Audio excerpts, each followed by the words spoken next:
Breaking news!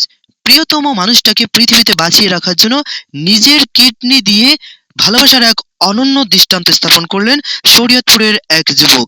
ভালোবাসা শুধু কথার ফুলঝুরি নয়, প্রয়োজনে জীবন বাজি রেখে তা প্রমাণ করা যায়। শরীয়তপুরের এক সাধারণ মানুষ সেই অসাধারণ সত্যকেই বাস্তবে রূপ দিয়েছেন। স্ত্রীর জীবন বাঁচাতে নিজের শরীরের একটি কিডনি দান করে তিনি লিখেছেন ভালোবাসার এক অনন্য ইতিহাস। শরীয়তপুরের গোসাইরহাট উপজেলার একটি গ্রামের বাসিন্দা মোহাম্মদ জসিমউদ্দিন। তার স্ত্রী মিনারা বেগম একসময় ছিল হাসিখুশি স্বাভাবিক জীবন, কিন্তু হঠাৎই সবকিছু বদলে যায়।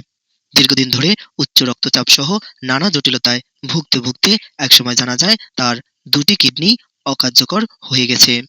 যেন মুহূর্তেই থমকে দাঁড়ায় একটি পরিবারের স্বপ্ন। এর সঙ্গে যুক্ত হয় আরেকটি দুঃসংবাদ, তার শরীরে ধরা পড়ে টিউমার।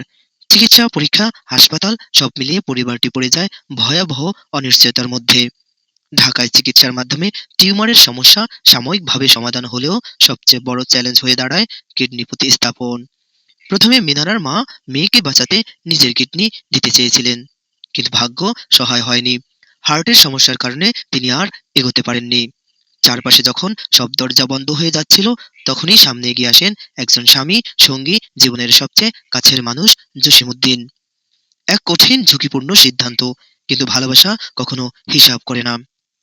সব পরীক্ষা নিরীক্ষা শেষে অবশেষে ঢাকার একটি বিশেষায়িত হাসপাতালে গত 5 মার্চ নিজের একটি কিডনি স্ত্রীর শরীরে দান করেন জসিমউদ্দিন। দীর্ঘ সময়ের উদ্বেগ আর অপেক্ষার পর সফল হয় অস্ত্রোপচার। ধীরে ধীরে সুস্থতার পথে ফিরছেন মিনারা। এই গল্প শুধু একটি অপারেশনের নয়, এটি এক নিঃস্বার্থ ভালোবাসার গল্প। 2007 সালে পারিবারিকভাবে শুরু হয়েছিল তাদের সংসার।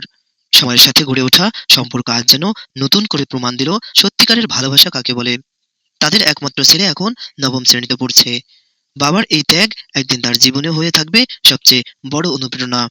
জসিমউদ্দিনের কণ্ঠে তখন একটাই কথা, স্ত্রীকে এমন অবস্থা দেখে মনে হয়েছে আমরা একসাথে বাঁচবো, আর যদি মরতে হয় তাও একসাথে মরবো। এই একটি বাক্যই যেন পুরো গল্পের সারাংশ। অন্যদিকে মিনারা বেগমের চোখে জল আর কৃতজ্ঞতা। এমন স্বামী পাওয়া আমার জীবনের সবচেয়ে বড় প্রাপ্তি। আল্লাহর রহমতে আবার নতুন করে বাঁচার সুযোগ পেয়েছি। এই ঘটনা এলাকায় ছড়িয়ে পড়ার পর সবার মুখে একটাই কথা, এটাই সত্যিকারের ভালোবাসা। এখানে নেই কোনো স্বার্থ, নেই কোনো শর্ত, শুধু আছে নিঃস্বার্থ আত্মত্যাগ। আজকের সময়ের সম্পর্কগুলো যেখানে সামান্য কারণে ভেঙে যায়, সেখানে এই গল্পটি মনে করিয়ে দেয় ভালোবাসা মানে শুধু আমি তোমাকে ভালোবাসি বলা নয়। ভালোবাসা মানে প্রয়োজনে নিজের জীবন দিয়েও প্রিয় মানুষটাকে বাঁচিয়ে রাখা। প্রিয় দর্শক শ্রোতা, এতক্ষণ শুনছিলাম এক নিঃস্বার্থ ভালোবাসার গল্প। এতক্ষণ আমি আপনাদের মাঝে ছিলাম এআই আমিনুল ইসলাম। আজ এ পর্যন্তই। দেখা হবে অন্য একটি নতুন কোনো সংবাদ প্রতিবেদনে। ততক্ষণ ভালো থাকবেন, সুস্থ থাকবেন এই প্রত্যাশা রেখে এখানেই বিদায় নিচ্ছি। আল্লাহ হাফেজ।